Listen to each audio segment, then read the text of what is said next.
2 महीने की ताखीर ने करगिल के तरक्याती कामों को भी काफी मुतासर किया। मॉडल कोड ऑफ कंडक्ट की वजह से लद्दाख में तरक्याती कामों की पेशरफ्त में और नए काम भी मुतासर हुए। इंतखाबात में ताखिर की वजह लद्दाख यूटी इंतजामिया के नेशनल कॉन्फ्रेंस को चुनाव निशान हल को न देना था। हाईकोर्ट के हुक्म के बावजूद लद्दाख यूटी इंतजामिया ने नेशनल कॉन्फ्रेंस को हल निशान नहीं दिया और मजबूर होकर नेशनल कॉन्फ्रेंस के उम्मीदवारों ने बतौर आजाद उम्मीदवार फॉर्म भरा। इसके बाद सुप्रीम कोर्ट ने नेशनल कॉन्फ्रेंस को अपना चुनाव निशान हल वापस दिया और लद्दाख यूटी इंतजामिया को अदालत का वक्त जाया करने पर 1 लाख रुपए का जुर्माना भी लगाया। अदालत ने इलेक्शन अथॉरिटी लद्दाख के नोटिस को गलत करार दिया और दोबारा इलेक्शन नोटिफिकेशन निकालने का हुक्म दिया। कौंसलर के हाथ में पूरा एडमिनिस्ट्रेशन है सर। वो लोग इस बेरोजगारी के मुद्दे को लेकर चुप रहते हैं।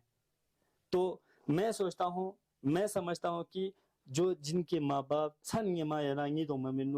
उन बच्चों की नौकरी के टेंशन में, अब आप सोच रहे होंगे मैं इसमें क्या करूंगा। मैं ज्यादा कुछ नहीं जानता हूँ सर, लेकिन आपकी बात को अल्लाह हुक्म तक पहुंचाने के लिए आप कहे तो 50 मरतबा मैं आपकी मीडिया को साथ लेके मैं अल्लाह हुक्म तक आपकी बात को पहुंचाने के लिए मैं जरूर कोशिश करूंगा इंशाल्लाह।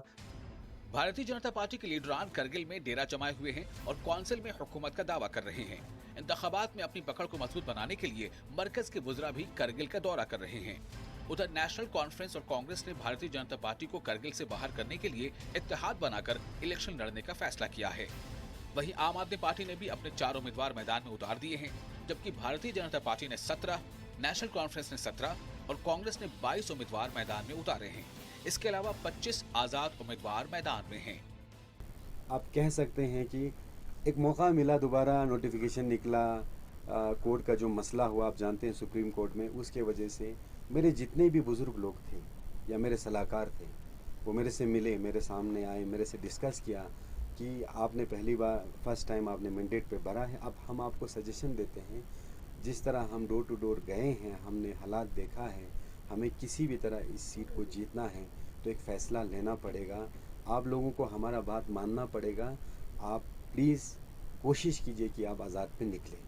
तो मेरा मानना ये है, पहला जो मैंने फॉर्म भरा उस वक़्त मैंने पार्टी का मैंडेट लिया, दूसरा जो मैंने फॉर्म भरा इंडिपेंडेंट उस वक़्त मैंने पब्लिक का मैंडेट लिया।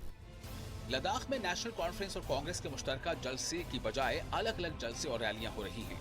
वहीं भारतीय जनता पार्टी भी अपने आला क़यादत के साथ जगह जगह दौरे कर रही है, लेकिन अभी तक बीजेपी की कोई बड़ी रैली नहीं हुई है। वहीं दूसरी जानिब कांग्रेस ने अपनी पकड़ को मजबूत बनाने के लिए राहुल गांधी को लद्दाख भेजा और नेशनल कॉन्फ्रेंस ने उमर अब्दुल्ला समेत पार्टी के सीनियर लीडरों को इंतखाबी मुहिम के लिए लद्दाख भेजा। दावा भी किया गया, यहाँ तक के जो आपका तो कम ही, लेकिन लद्दाख का जो मेंबर पार्लियामेंट है उसने शायद ये तक कहा कि हमने हमेशा के लिए नेशनल कॉन्फ्रेंस का ये हल वाला निशान जो है इसको लद्दाख की सरजमीन से उखाड़ दिया है।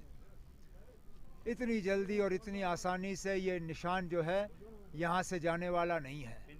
उस एमपी को शायद लोग भूल जाएंगे, लेकिन ये निशान जो है यहीं पे होगा, क्योंकि ये निशान जो है यहाँ के लोगों के दिल में बसी हुई है। इस इंतखाबी दौर में सियासी जमातें एक दूसरे पर इल्जामात लगाने का कोई भी मौका नहीं छोड़ रही हैं। खुशी की बात यह है, करगिल वालों को पहली बार एनसी और कांग्रेस के बगैर एक ऑप्शन बीजेपी दे रहा है और विकास की बुनियाद पे दे रहा है। मैंने मीडिया के माध्यम से बार बार कहा, बीजेपी इस कारगिल के काउंसिल इलेक्शन में आ रहा है तो हम डेवलपमेंट की गारंटी लेके आ रहे हैं, हम करप्शन की गारंटी नहीं लेके आ रहे हैं। दूसरी जमात चाहे नेशनल कॉन्फ्रेंस हो चाहे कांग्रेस हो, कभी बोलते हैं कि कोलिशन में लड़ रहा है, कभी बोलते हैं कि हम अलग लड़ रहा है, कभी बोलते हैं कि दोनों को नहीं जीतने देंगे। ये तरह तरह की बात कर रहा है।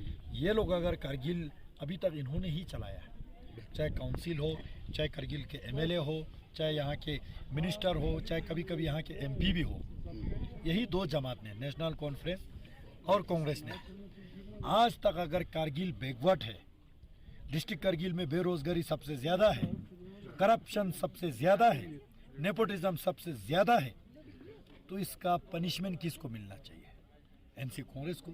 बीजेपी को तो करगिल में हुकूमत करने का आपने कभी मौका नहीं दिया। लद्दाख में इंतखाबी मुहिम बंद हो चुकी है। करगिल इंतजामिया ने भी इलेक्शन की मुकम्मल तैयारी कर ली है। दूर दराज के इलाकों के लिए पोलिंग अमला भी रवाना किया जा चुका है। इस महीने की 4 तारीख को इलेक्शन होंगे, 8 तारीख को वोटों की गिनती होगी। दावों और वादों के इस खेल में ऊंट किस करवट बैठेगा, इसका फैसला 8 अक्टूबर को हो जाएगा। न्यूज़ 18 के लिए नूरुल इस्लाम की रिपोर्ट।